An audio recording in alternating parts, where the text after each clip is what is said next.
Welcome to the plantation. I'm your host, Master Gabriel. Firstly and foremost, welcome to this magnificent wet Sunday in the Republic of South Africa.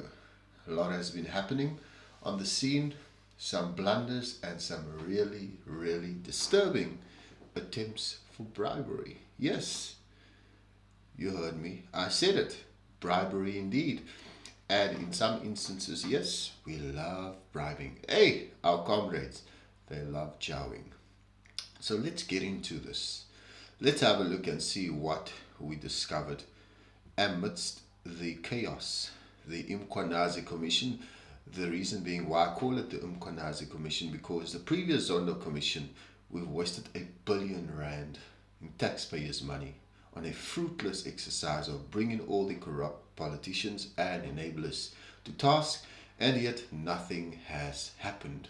So that is R1 billion down the drain, and to be all fair.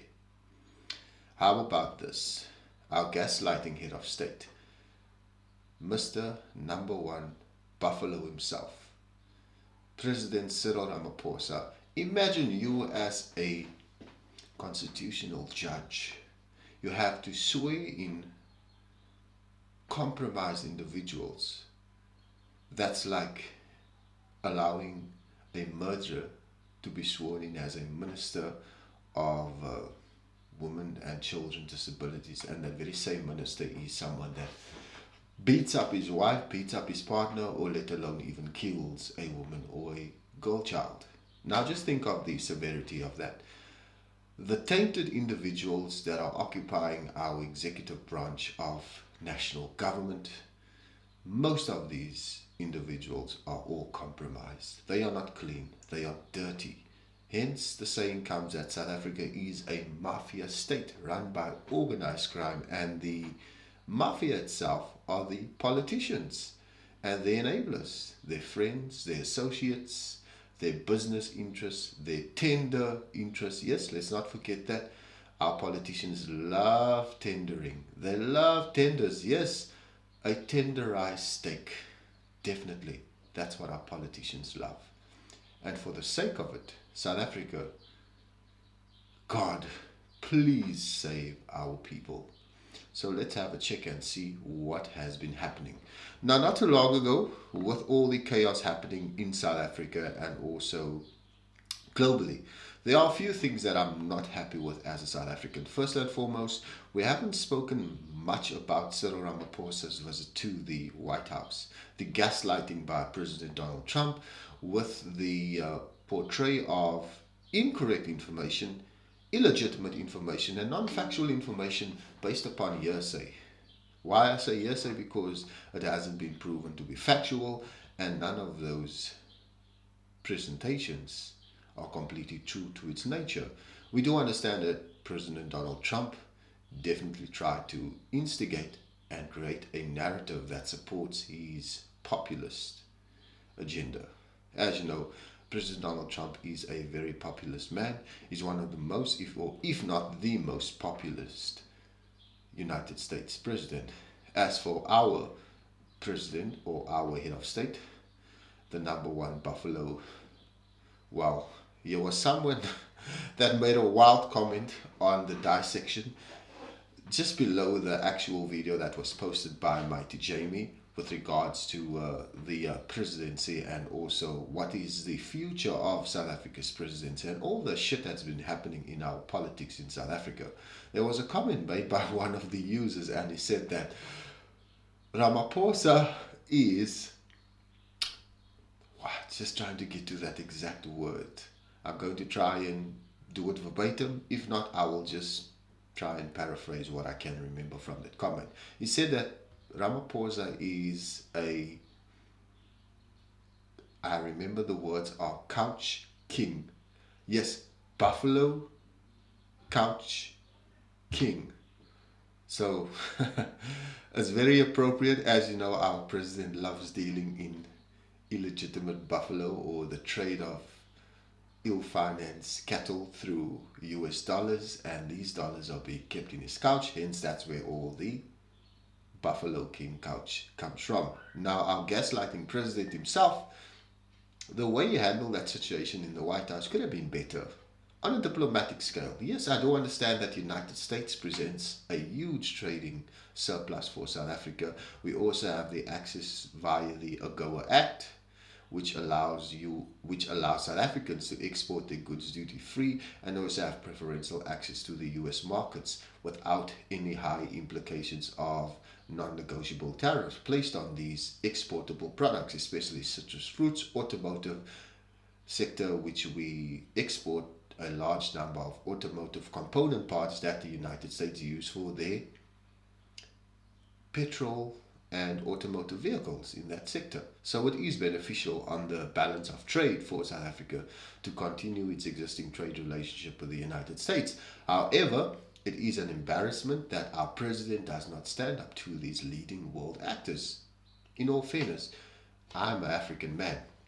If I am stepping into a meeting, a high level meeting, whereby we're supposed to discuss in either progressing our relationship forward on the means of trade, or we're here to improve our existing relationship by coming up and putting new ideas on the table that could benefit both us as a country and benefit the United States as a trading partner.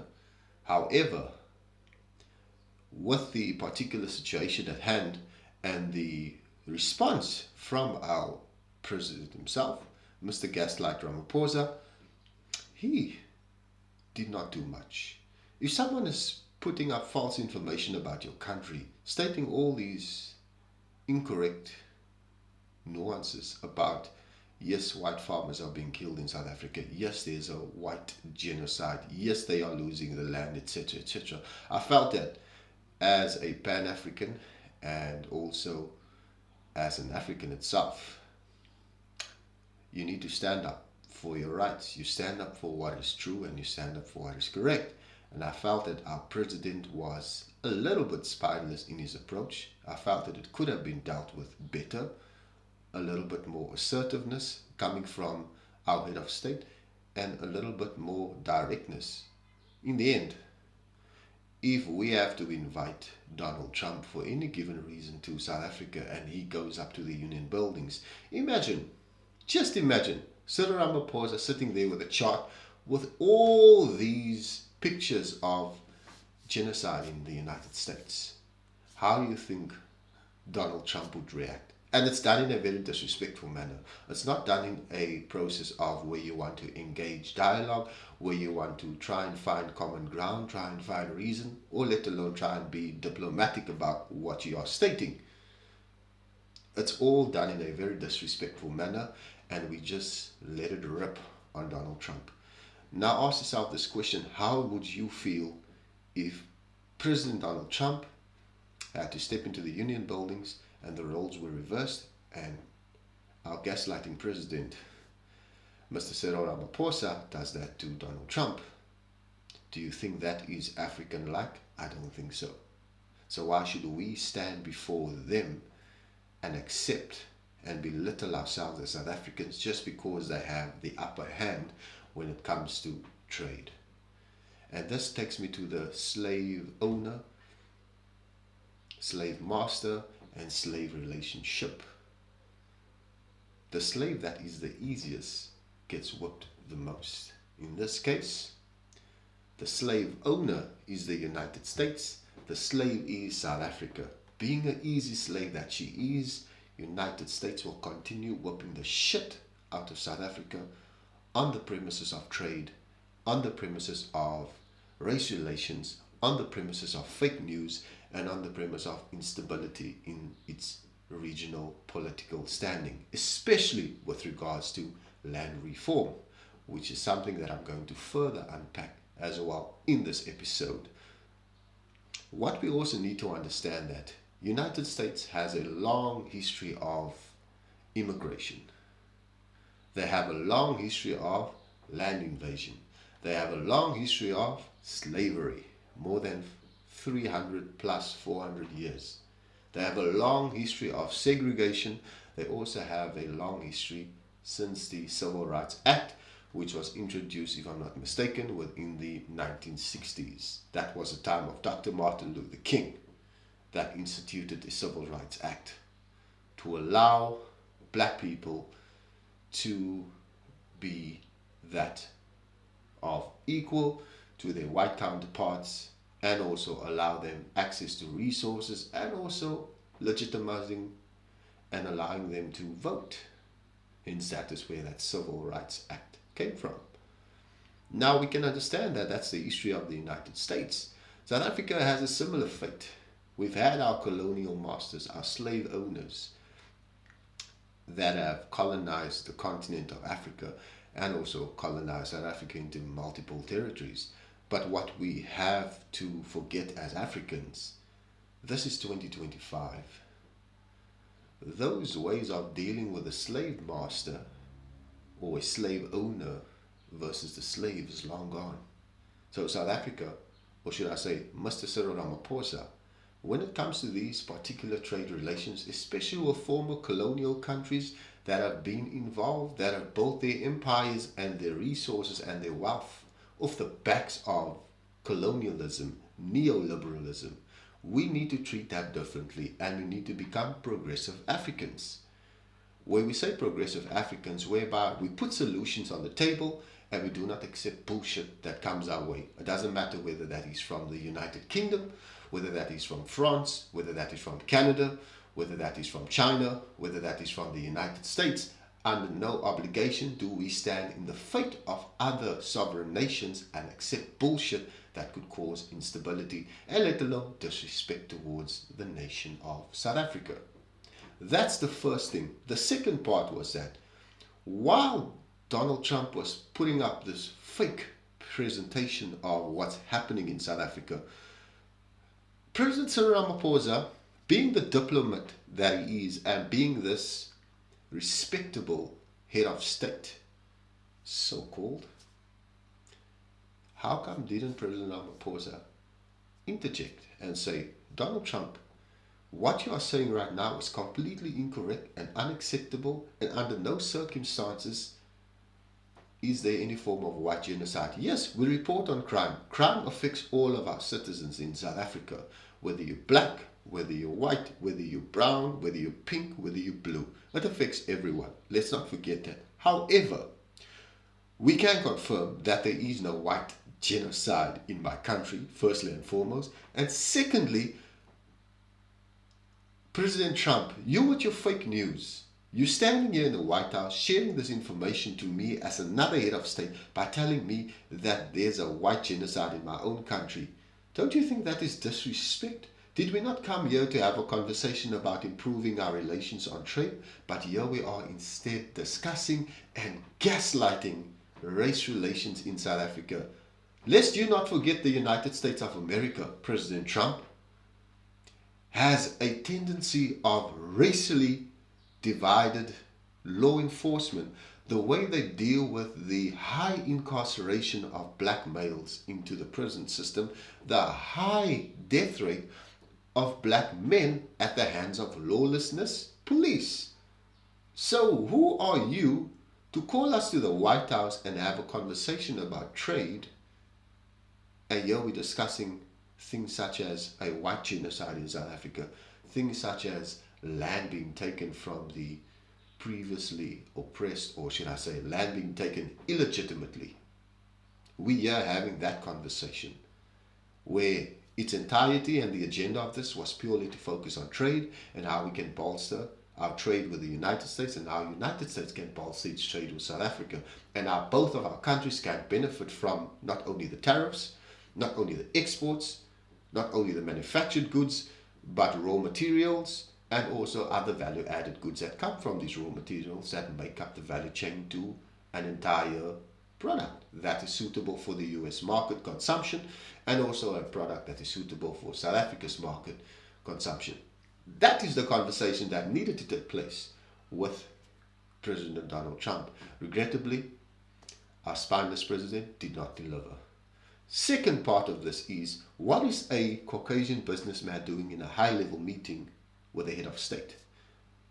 Is it that bad that the Rupert family have so much influence that they need to partake in a high-level meeting between heads of state. They need to partake in that. Now, this is where it comes to South Africa being owned by big business. I said this in my previous video. South Africa is a company. You think that the economy and the country is being managed and regulated by the people. That's not the case. That is a pure case of big business influence in South Africa. What does a private, multinational, billionaire businessman doing in a multi-level, high-level, presidential meeting between two heads of state regarding of trade and other aspects? What is big business doing in a meeting that's supposed to take place between two heads of state exclusively? So what does that tell you? What does that tell you? The relationship between the slave master and the slave. What does that tell you? In this instance, I will use that same analogy. The slave is the president of South Africa. The slave master is Johan Rupert. And yes, with all due respect to the Ruperts, they contribute an extensive amount of taxes to the South African economy. However, with all due respect, what are you doing in a presidential high-level meeting in the first place? And then you had the nerve to talk to President Donald Trump and then also throw John Steenhuisen or John Matrick Steenhuisen under the bus about his failures and shortcomings in the Western Cape, and then also about land. So now let's unpack the other side of things that happened in South Africa. Now, I wrote an article and I published this on Medium. As you know, my content I write and I put them into a video as well. Not too long ago, this is now according to IOL News, the journalist Peter Louis Mayberg of the Daily Maverick, he recorded a meeting on the 3rd of August 2025 in Stellenbosch. This was with the suspended IDT, Independent Development Trust CEO, Tebogo Malaka, and her spokesperson, Pasha Makolane. Now, allegedly, they offered Peter Mayberg, or Peter Louis Mayberg, 60,000 Rand in cash in order for him to bury the investigation into her actions. Hebana, ask yourself this question. You are the Chief Executive Officer of the Independent Development Trust. Where are the red flags in this meeting? First and foremost, you're meeting in a public place. I've watched the video footage. I've seen it. It is at a public place. Since when do you pass a bribe to a person in a public space? That's first red flag. Second red flag, why would you fly out to a meeting? Usually, if you're going to bribe someone and you're going to do things off the book, wouldn't you meet in a private location away from the public eye and then discuss these things and do the exchange privately? But no, they went all the way into the public space and they turned up for the meeting, and there was a few things exchanged in the conversation, and yes, an envelope with hard cash was also offered to the journalist at the time. Now, Peter Louis Mayberg, being a respected independent investigative journalist that he is, I respect him for not taking the bribe. While I can do with the 60,000 Rand myself, no doubt, I would definitely utilize that willfully. However, in relation to that, I felt that there's more to this than not just a bribe.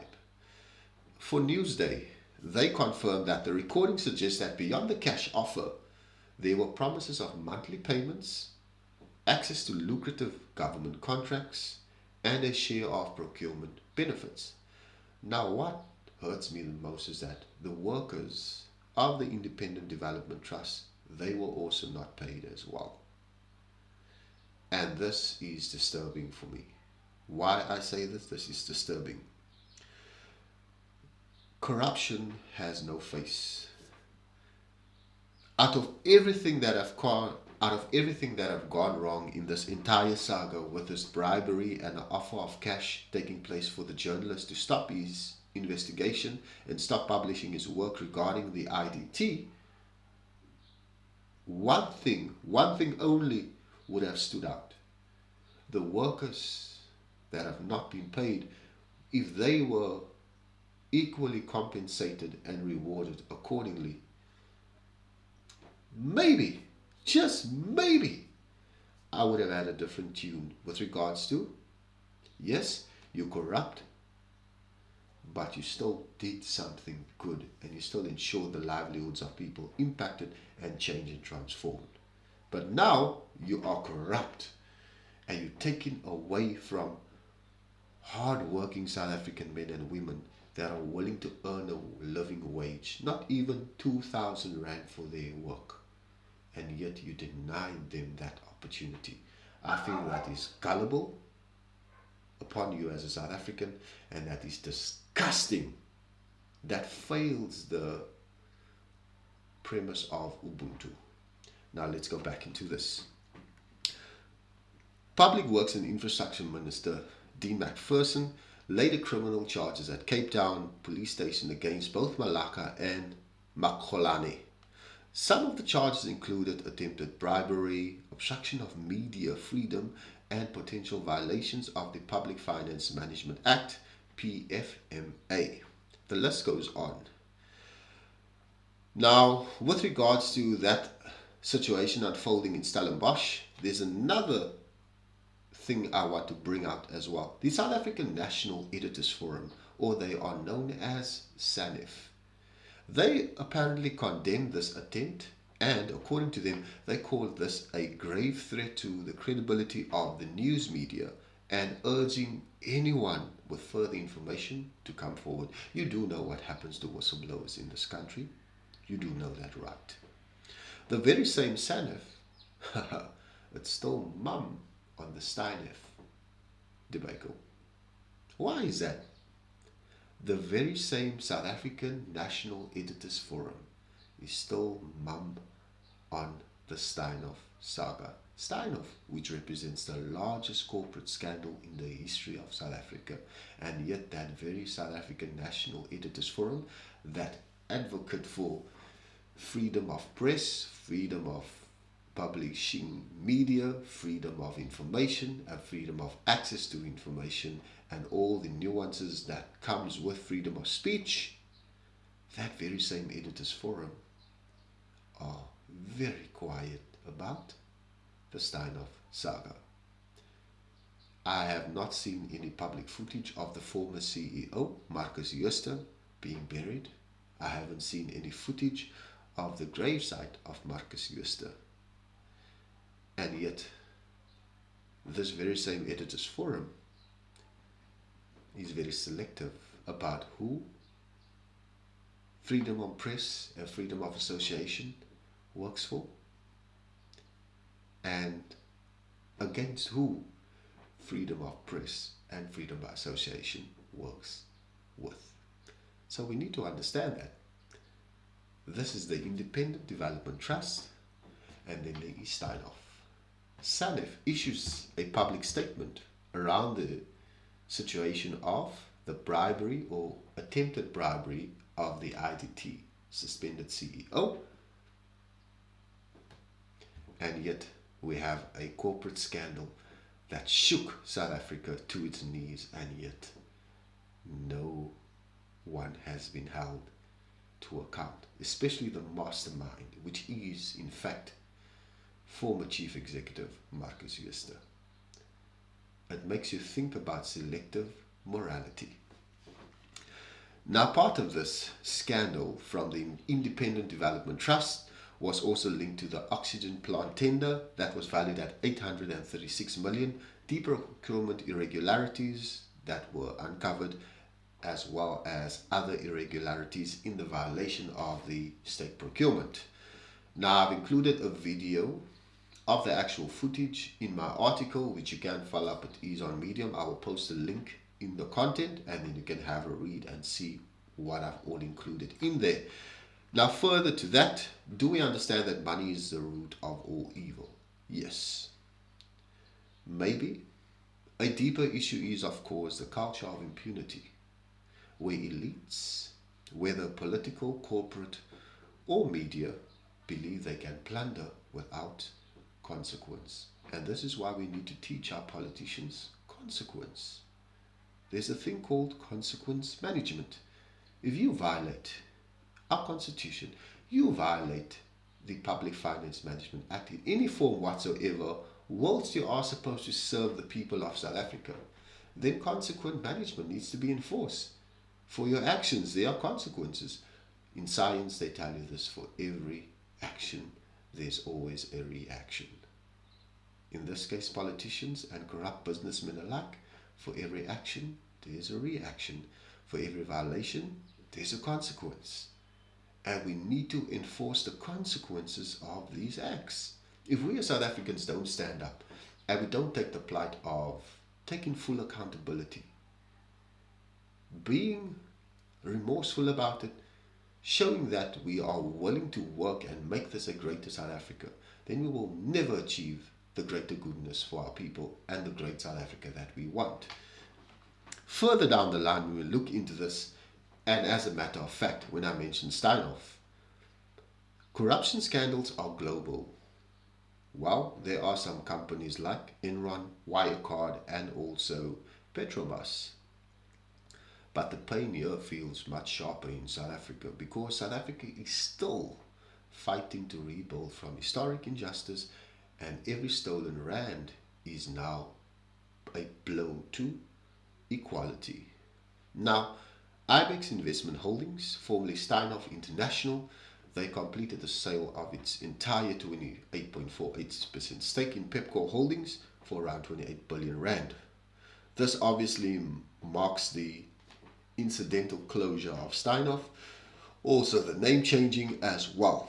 Now that only puts a symbolic marking on the inept closure of Steinhoff and whatever it is associated to. However, the ghost is still haunting from Steinhoff. In 2023, Steinhoff officially rebranded as Ibex as part of its restructuring efforts to settle debts and salvage value. According to the South African Reserve Bank, these processes resulted in the Steinhoff Group fully repaying over 28 billion rand owed to South African banks in 2018, as well as compensation to other South African investors amounting to approximately 18.5 billion rand. Now, this was part of the global settlement. Once again, is there any honor amongst thieves? One should ask. Hell no. Now, further to that, the land question. The land question that no one seems to want to talk about. Probably the most uncomfortable topic, let alone crime, poverty, inequality, job creation, unemployment. The land question, no one seems to talk about. Let me just unpack a few things for you with regards to the makeup of land ownership in South Africa currently. Now, I've pulled up some information. I will also put up the Land Expropriation Act of 2024 that was amended. I will include that in my content as well. And let's just have a look at a few facts and figures regarding land ownership in South Africa. Now, this is according to Action for Southern Africa. Currently, 72% of farms and agricultural holdings are owned by white individuals. That is 72% of farms and agricultural holdings are owned by white individuals. These white individuals make up 7.3% of the South African population, while black Africans, constituting 81.4% of the population, only own 4% of the land. That is shocking. Much of the white-owned land is unproductive and fallow. Agriculture contributes 2.62% of South Africa's GDP, gross domestic product, which is less than 1/3 of what it was during apartheid, when the Afrikaner nationalist state heavily subsidized this sector. So now we can see agriculture contributes 2.62% to South Africa's annual gross domestic product. That GDP amount is substantially less, because back in the apartheid era, the agricultural sector was heavily subsidized by the state. Now we see that the contribution on the GDP scale is also less. Remember, back then in apartheid there was segregation. So obviously the GDP would have been higher because there is less people partaking and contributing at the primary scale of the economy. Because segregation means you remove certain privileges, remove certain access to certain markets, certain access to means of production, certain access to means of manufacturing, and certain access to means of a whole host of things that will build an entire value chain. Now, if you're only going to allow the Caucasian to partake, and you're only going to allow the Caucasian access to these markets, resources, finances, funding, capital, equipment, etc., surely the GDP will be higher because the lesser skilled people were utilized for lower end jobs, and the higher skilled and the slave owners and slave masters, bloodlines and generations and families that have inherited wealth, they were all partaking in the primary part of the economy, which means that the less people that are available for the output and less skilled work, the more skilled people can benefit more, hence the GDP will be more because there's less people partaking in the primary sector of the economy. And that is a fact. That is why the economy of South Africa was different during the period of apartheid versus during the period of post-apartheid. We can understand that. In my one video, I shared a graphic that I did on Microsoft Excel from South Africa's economic growth for the past 13 years. That will at least give you an understanding of how South Africa's economy has grown from what it was until what it is as of today. Have a look at that. So back to the land part. These are just some of the statistics that were researched and that I came across with regards to land ownership in South Africa. Now, another interesting fact that I pulled up with regards to race relations and also land ownership in South Africa. This is according to the Institute of Race Relations, by the way. So the 2017 government land audit, white individuals, as I mentioned not too long ago, who make up roughly 79% of the population, own about 72% of all privately held farmland, ranked by title deeds in South Africa. In contrast, black individuals, like I mentioned not too long ago, held only 4%, while with colored owners, interestingly enough, they are at 15%. And then we have Indian at 5%, and the rest, which classified as others, they make up 3%. Now, independent estimates in the year 2023 suggest white farmers continued to own approximately not only now 72%, now we have 74% of freehold agricultural land, while black farmers only held 17% though. This may be an undercount due to reliance on name-based and proxy methods. This is according to politic.org.za. Now, total land versus privately owned farmland. White people own 22% of all land in South Africa.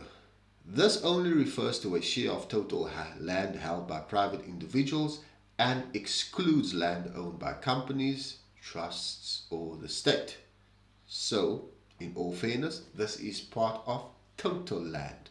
We're not talking about individual land ownership because under the individual land ownership, it stipulates that 72% of all land, or wow, let's go back, 72% of all privately held farmland, ranked by title deeds, etc., are held by white individuals. Now, when we go further into this, we look at total land versus privately owned farmland. Now, this statement of intent clearly states it here. White people own 22% of all land. So that includes total land and privately owned farmland. That's all land type masses, all types of land inclusive, in that makeup of 22% of all land. Further to that, it says, in fact, a racial breakdown data does exist, as I did some research on this, and it says here, only a third of the country's land. Now, private ownership accounts for roughly, this is private ownership of land in South Africa. Let's not forget this. Individuals, roughly 30%. Companies, 25%. The state, 23%. Trusts, 24%. And then there are CBOs, community-based organizations, and co-ownership schemes. They make up a mere 3 to 4%. Now, this is also according to the Institute of Race Relations. That means that most land, especially state-owned and corporately held land, cannot confidently be assigned a race to the owner. So technically, state-owned and corporate-owned land cannot be assigned a race of its owner. Understandable. That's under total land versus privately owned farmland. Now we look at state and communal land. 24% of total land is state-owned, which includes former homelands, nature reserves, and other public land. Much of this includes communal or traditional land, like those under trusts. For example, the Ingonyama Trust in KwaZulu-Natal, which significantly underreports black land control when estimated from private deeds-based data, etc. Land reform progress under the ANC, African National Congress, our favorite comrades. The ANC's goal is obviously to transfer 30% of white-owned agricultural land by redistribution has been repeatedly delayed.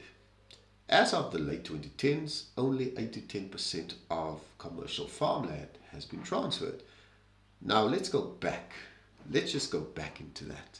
So the state owns 24% of total land, which is state-owned. That includes homelands, nature reserves, and other public land.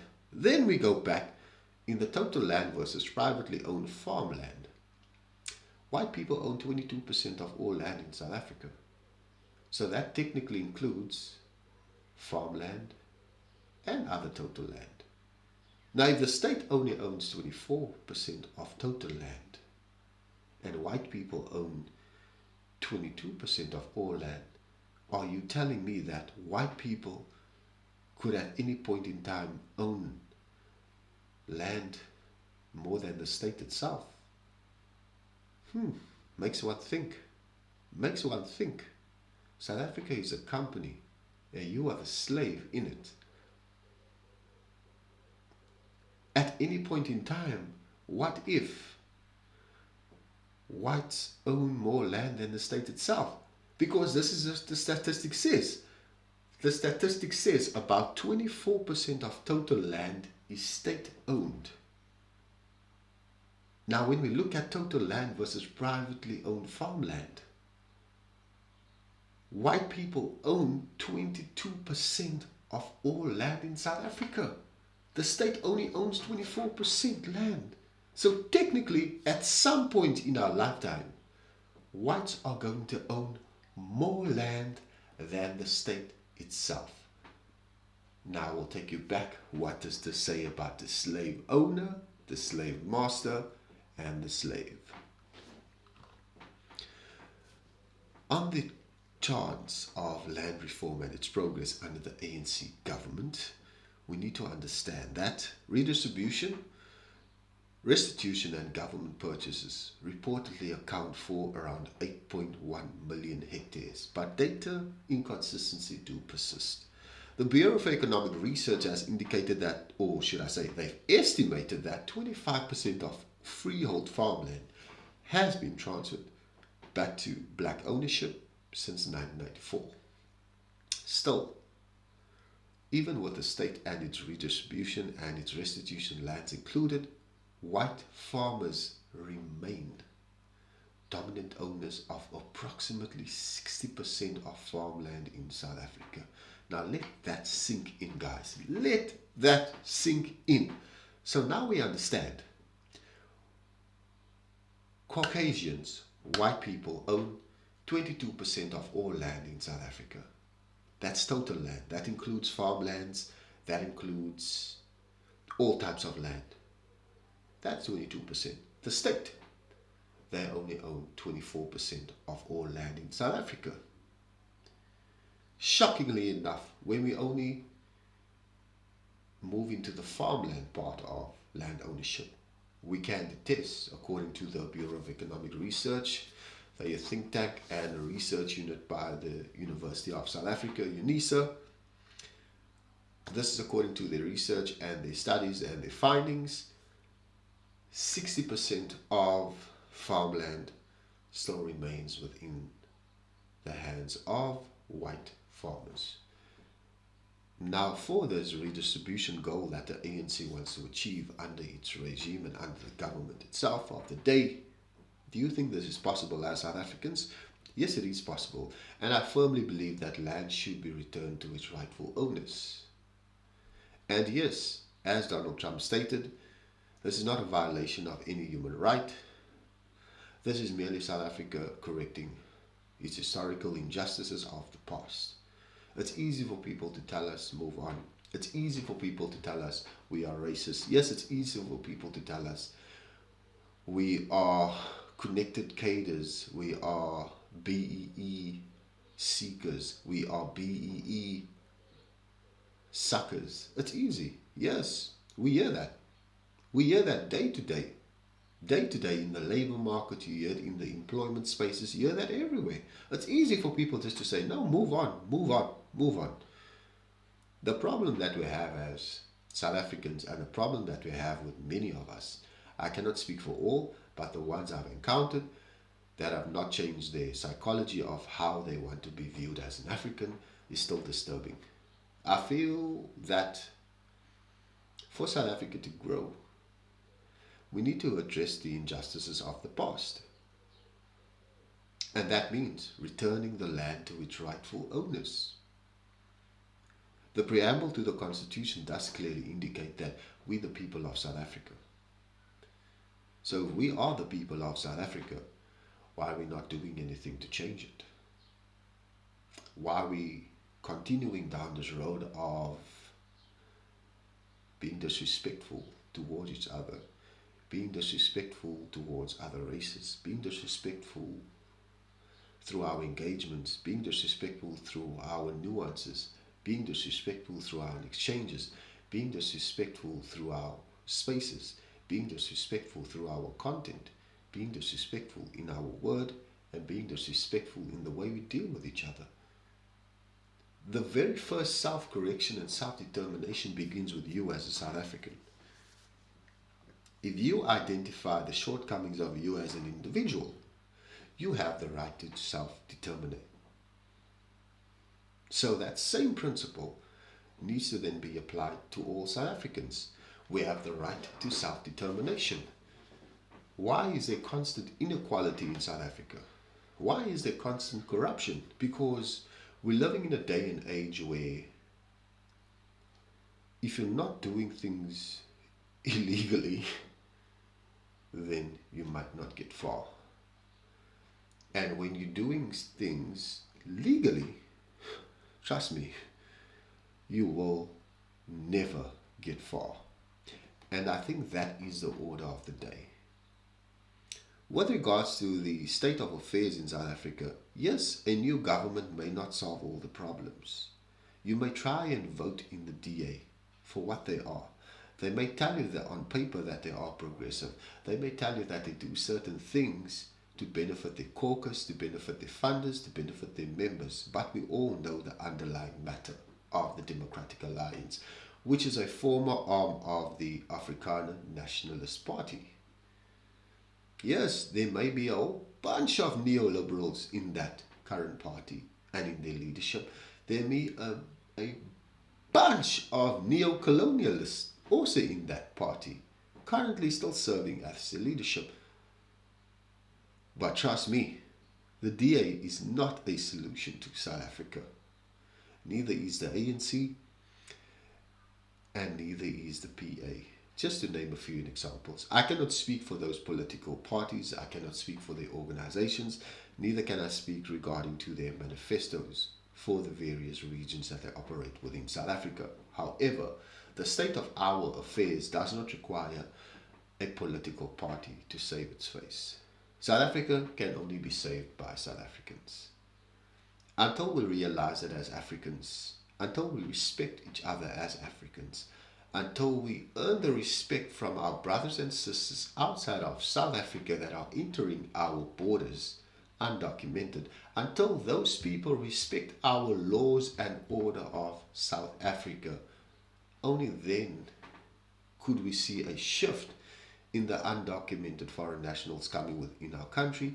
Only then could we see a shift in land redistribution when people that have illegitimately acquired land through ill purposes and ill means come forward and say, our family have benefited for generations to come and this land was acquired illegitimately, and therefore with all its vastness and all its wealth and all its riches, we would like to return this sacred land back to its rightful owners. Then, only then, do I see that South Africa will become great again. For the time being, the lawlessness is happening around us. We've lost the respect for one another. We've lost the respect for elders. We've lost the respect for our youth. And we should be losing the respect for politicians, because politicians do not give a fuck about South Africa. And me being one of these activists and people that constantly critique the state and constantly highlight the inefficiencies, I will also stand in my own and make myself accountable. One thing that I will be saying is the following. As a colored person, this whole situation around the Open Chats podcast, the commentary, everything that has been shared on that platform, also Gayton McKenzie, the minister as well, getting involved, etc., etc. As a colored person, we don't hate black people. In fact, I love black people. I love our queens, Xhosas, Zulus, Tswanas, Sivendas, Spedis, Sesothos, the whole lot. I love them all. And also Dr. Imar Ifatunde always say, black queens forever, snow bunnies never. So if we want a great South Africa, we need to work on the psychology of ourselves as people. Self-determination is a very important principle. And as Africans, it's something that we can embrace. If we want this land to return to its rightful owners, the first thing we need to return to our people is the psychology of self. Once you psychologically value yourself as an African and as a South African by nationality and by nationalism, only then will the environment around you change for good. Because you can put a job on the table. You can get that person employed. You can pay them a minimum wage, or you can pay them a high salary or a high income, whatsoever. But just remember, if you don't invest into the psychology and the consciousness of those people, then nothing in South Africa will change and everything else will remain the same. This is my contribution to you South Africans. I do not like the term colored, and maybe, perhaps, if it be that they want to remove that term colored and replace it with African, I do not mind, because my first and foremost thing is I'm a proud African man. By nationality, I'm a South African, and by birth. Culture, I'm a colored. And in all fairness, I love all our people, and especially black people. I'm not being disingenuous towards colored people. I do love our colored people, but we need to take ourselves into account, the way we deal with black people, the way we handle black people. We ourselves are also racist too. the remarks, the prejudice comments, the prejudice nuances towards black people, the downscaling of black people's capabilities and abilities. When we feel that a black person is fucking up, we have to make a comment of showing that they are incapable of producing and doing anything great. Not every black person is lazy. Not every black person is dumb and stupid like some of our colored people have uttered. They utter this in progressive conversations, they utter this in circles of employment, they utter this in private conversations, and they also utter this in family gatherings. So this is my message to colored people. If you want to really do something great for South Africa and really feel that you need to be heard, make right with your own people first. Once you have psychologically made right with the colored people yourself and gotten rid of all those nuances that you promote towards a disingenuous towards black people from coloreds, only then will you be at ease and at peace to have the liberty to accept, treat equally, and be open for greater things. Right now, the colored people on TikTok that are jumping on the bandwagon and utilizing TikTok, the platform, to promote further racial division. We don't need more racial division. South Africa is a diversified country on its own. We don't need more of this. So I'm asking colored content creators, all these colored folks that are putting up these videos on TikTok, please step away from this. You won't achieve anything good by spreading hate. Yes, sensationalism does sell, but in this case, we don't need it. I do not accept what was being said about colored people on the Open Chats podcast, and neither do I accept those type of gaslighting statements and disrespectful statements. Accountability must be taken. Whether it was said in the context of self-correction, whether it was said in the context of mistakes, accountability must be pushed forward. I'm not saying cancel their show, but if SABC, South African Broadcasting Corporation, fuck me, you've got the legs, you've got the resources, you surely can do something. This clearly just says what you think about colored people. Because the person that this content passed by and allowed this to play back should also be taken into account. And everyone else that benefited from this should all be held accountable, because they are all enablers of this type of content in the first place. As for the respect, I feel that apology is not enough, and I feel further actions and further sanctioning needs to be done. In the end, if we don't put a stop to this type of information being spread and shared willingly and openly, then what do we as South Africans condone? So it's okay for other people to say disrespectful things, vileful, well, I can't get to that word, but to say these bad, disgusting things about racists. It's okay to broadcast it on a platform and say this without taking accountability. It's okay to air the episode and play that content to many aspiring South Africans. It's okay for children to see that content and say, okay, wow, so it's okay.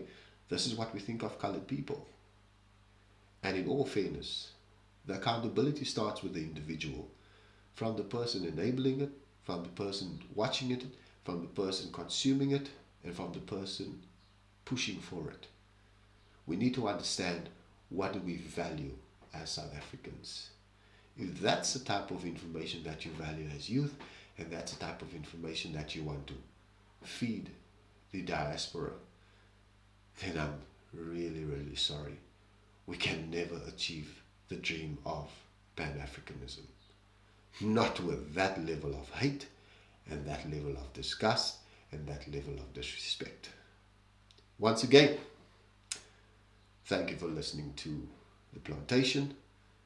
Thank you for watching, and have yourself a wonderful Slave Sunday.